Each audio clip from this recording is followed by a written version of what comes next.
السلام علیکم ورحمۃ اللہ وبرکاتہ۔ معزز ناظرین کرام، آج کی ویڈیو میں یہ بیان کیا جا رہا ہے کہ اگر کوئی بندہ طمع اور لالچ کی بنا پر حکومت میں آنا چاہتا ہے یا کسی ایک کرسی کی تمنا کرتا ہے یا کسی بھی عہدے کی خواہش اور تمنا کرتا ہے تو کیا اس کی لالچ و حرص کی بنا پر اسے شرعاً حکومت یا کوئی عہدہ دیا جا سکتا ہے؟ کیا وہ لالچی شخص عہدے کا اہل بھی ہوتا ہے یا نہیں ہوتا؟ اس حوالے سے صرف ایک حدیث پاک سماعت فرمائیں جسے امام بخاری نے بخاری شریف میں بیان کیا ہے۔ حدیث پاک میں آتا ہے عن ابی موسیٰ رضی اللہ تعالی عنہ قال دخلت علی النبی صلی اللہ تعالی علیہ وسلم انا ورجلان من قومی فقال احد الرجلین امرنا یا رسول اللہ صلی اللہ تعالی علیہ وسلم وقال الاخر مثله فقال انا لا نولی هذا من سالہ ولا من حرس علیہ۔ حضرت ابو موسیٰ اشعری رضی اللہ تعالی عنہ ارشاد فرماتے ہیں کہ میں اپنی قوم کے دو افراد کے ساتھ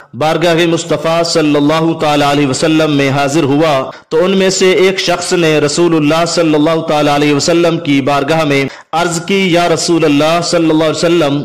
مجھے کسی علاقے کا حاکم بنا دیجئے، اور اسی طرح دوسرے شخص نے بھی ایسے ہی کہا کہ مجھے بھی کسی علاقے کا عہدہ عطا فرما دیجئے۔ تو رسول اللہ صلی اللہ تعالی علیہ وسلم نے ارشاد فرمایا کہ ہم عہدہ مانگنے والے اور عہدے کا لالچ رکھنے والے کو حاکم نہیں بناتے۔ اس حدیث پاک سے واضح طور پر یہ بات عیاں ہو گئی کہ لالچ، طمع اور حرص کی بنا پر عہدہ اور حکومت کا لالچ جنگ و جدال، خون ریزی، مال و دولت چھیننے اور عزت و آبرو پر حملہ کرنے کا باعث بنتا ہے، اور عہدے کا بھوکا انسان اپنے مقصد کو حاصل کرنے کے لیے ملک و قوم کا نقصان کرنے پر بھی آمادہ ہو جاتا ہے، کیونکہ لالچی انسان کو صرف اپنے ہی مفاد کی فکر ہوتی ہے اور اپنے مفاد کی خاطر کسی بھی حد تک جا سکتا ہے، اور وہ دنیا کا لالچی ملک و قوم اور ملت کو نقصان پہنچانے میں دریغ نہیں کرے گا۔ اس لیے فرمان رسول صلی اللہ تعالی علیہ وسلم کے مطابق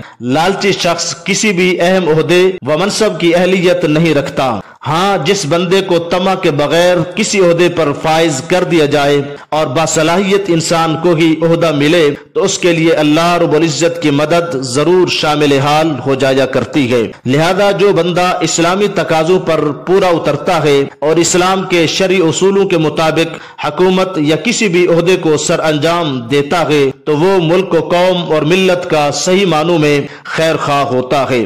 اور وہ اپنے مفاد کا نہیں سوچتا بلکہ قوم و ملک اور ملت کا مفاد سوچتا ہے۔ اللہ رب العزت ملک پاکستان کو